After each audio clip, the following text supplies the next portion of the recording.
Good morning बच्चों। मैं आपकी गृह विज्ञान शिक्षिका अमृता सिंह। मैं आज आप लोगों को गृह सज्जा में रंगों का क्या महत्व है इसके बारे में मैं बताऊंगी कि रंगों का महत्व क्या है। बच्चों, रंगों का परस्पर तालमेल अथवा समन्वय रंग व्यवस्था कहलाता है। रंग व्यवस्था के सामान्य लक्षण कुछ रंग एक दूसरे के निकटता से शोभा बढ़ाने में सहायक सिद्ध होते हैं, जैसे या उन्हें सहयोगी रंग भी कहते हैं, जैसे पीला व नारंगी, लाल व नारंगी, पीला व हरा, हरा व नीला, हरा व पीला इत्यादि। कुछ रंग एक दूसरे के विरोधी माने जाते हैं, जैसे लाल व हरा, पीला व नीला। इसी में कुछ रंग गर्म प्रकृति के होते हैं, जैसे लाल, नारंगी, पीला। और कुछ रंग जैसे कि हरा व नीला ये हमारी ठंडी प्रकृति के होते हैं।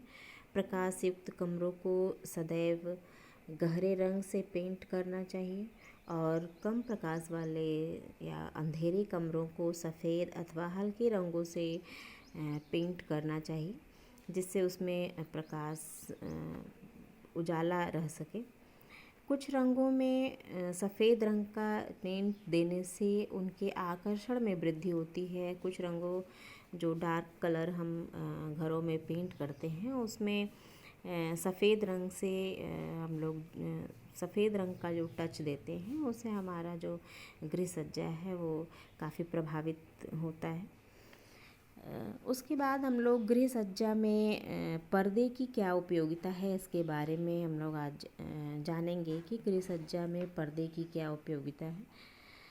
बच्चों, पर्दे गृह सज्जा के एक महत्वपूर्ण साधन हैं। पर्दे न केवल गृह सज्जा के अनिवार्य साधन बल्कि अपने आप में उपयोगी एवं महत्वपूर्ण भी होते हैं।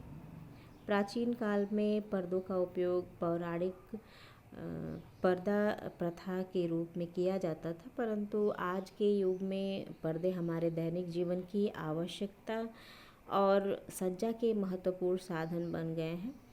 वर्तमान जीवन पद्धति में पर्दों के अभाव में गृह सज्जा अपूर्ण मानी जाती है। पर्दे गृहिणी की कलात्मक अभिरुचि एवं सज्जा शैली के प्रतीक माने जाते हैं। पर्दे सूती, रेशमी तथा कृत्रिम तीनों प्रकार के वस्त्रों से बनाए जा सकते हैं।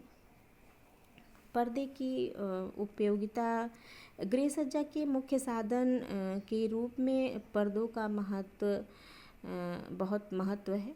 छोटे तथा बड़े पर्दे खिड़की दरवाज़ों को वैसे ही सुशोभित करते हैं जैसे कि वस्त्र किसी महिला को सुशोभित करता है। पर्दे दोषों को छिपाते हैं तथा सुंदरता में वृद्धि करते हैं, या हम लोग इसको दूसरे शब्दों में कह सकते हैं कि किसी घर को नया रूप देने की सबसे सस्ती और प्रभावशाली विधि वहाँ पर्दों का कलात्मक और कल्पनात्मक ढंग से प्रयोग किया जाना है।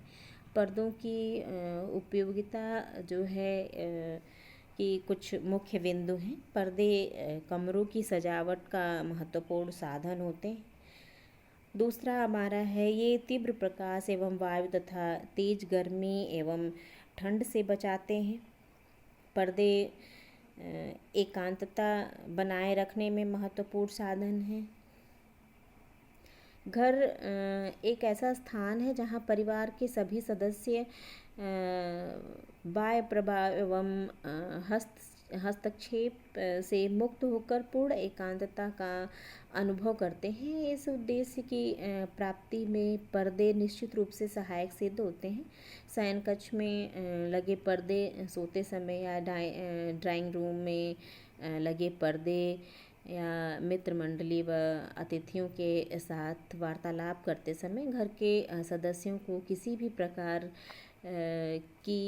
का व्यवधान तथा हस्तक्षेप से मुक्त रखते हैं। घर के विभिन्न भागों में पर्दे लगे होने के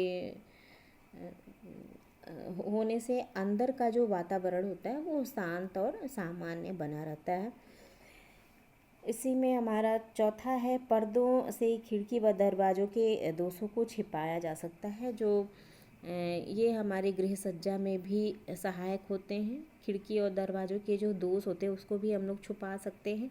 घरों में कभी कभी ऐसी स्थिति भी आ जाती है कि जो कमरे की खिड़की या दरवाज़ों का आकार दोषपूर्ण हो जाता है या उनकी बनावट अथवा स्थिति में कुछ असंगति अथवा मतलब टूट फूट हो जाती है। ऐसी स्थिति में सही आकार के पर्दों को सही ढंग से लगाकर इन दोषों को हम लोग छुपा सकते हैं। गृह सज्जा की वृद्धि में भी ये सहायक होते हैं। पर्दे गृह सज्जा के उत्तम तथा आवश्यक साधन होते हैं, इसलिए गृह सज्जा में वृद्धि के साधन के रूप में पर्दों का अत्यंत महत्वपूर्ण स्थान होता है। गृह सज्जा के अन्य साधन उपलब्ध होने पर भी यदि घर में कलात्मक ढंग से पर्दे न लगे हों तो गृह सज्जा अधूरी मानी जाती है तथा घर आकर्षणहीन लगने लगता है। अतः हम कह सकते हैं कि गृह सज्जा की पूर्णतया पर्दों से ही होती है।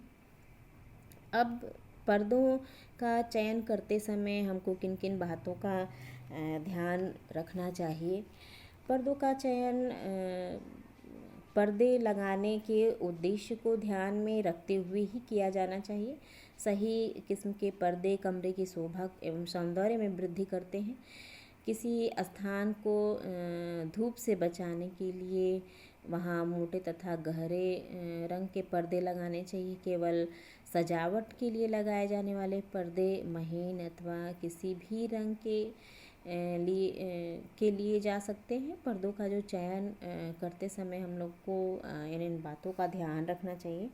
पर्दे पारिवारिक आय के अनुकूल होने चाहिए।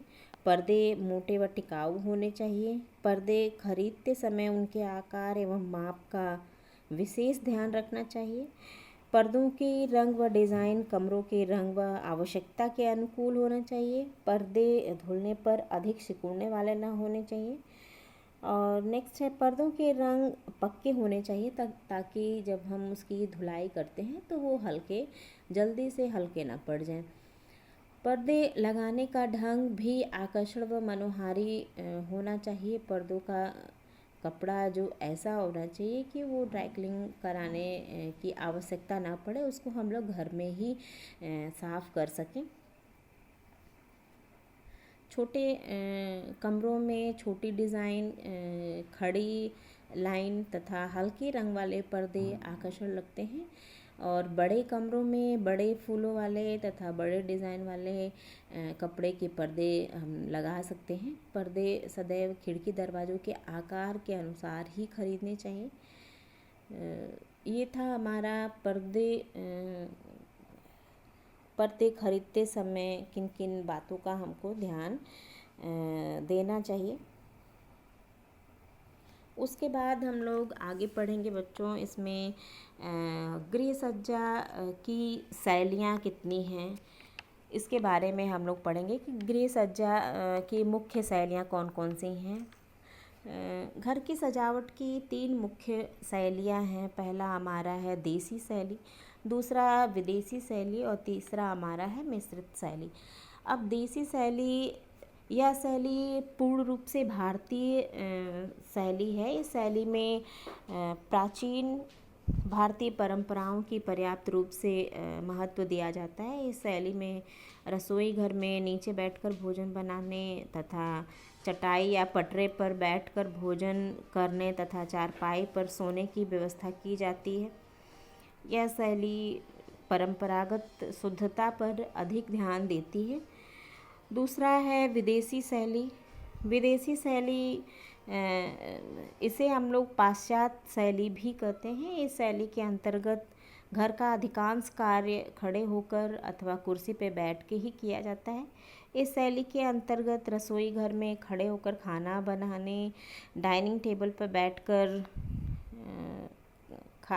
बैठकर खाना खाने या उसके निकट खड़े होकर भोजन करने की व्यवस्था को महत्व दिया जाता है। सोफ़ा सेट या dining table, dressing table wash basin आदि, ये सभी प्रकार के जो साधन हैं ये हमारी विदेशी शैली के ही हैं। उसके बाद हमारा तीसरा आता है मिश्रित शैली। गृह सज्जा की यह शैली देसी एवं विदेशी शैलियों का एक सम्मिलित रूप है। इस शैली में गृहिणियाँ अपनी इच्छा एवं सुविधा अनुसार दोनों प्रकार के शैलियों का सम्मिलित दोनों प्रकार की शैलियों को सम्मिलित कर लेती हैं। इस शैली का प्रचलन हमारे देश में अधिक होता है। ये हमारे थी घर की सजावट की मुख्य 3 शैलियाँ कौन कौन सी हैं। बच्चों, आज हमारा ये अध्याय घर की सजावट का यहीं समाप्त होता है। धन्यवाद बच्चों।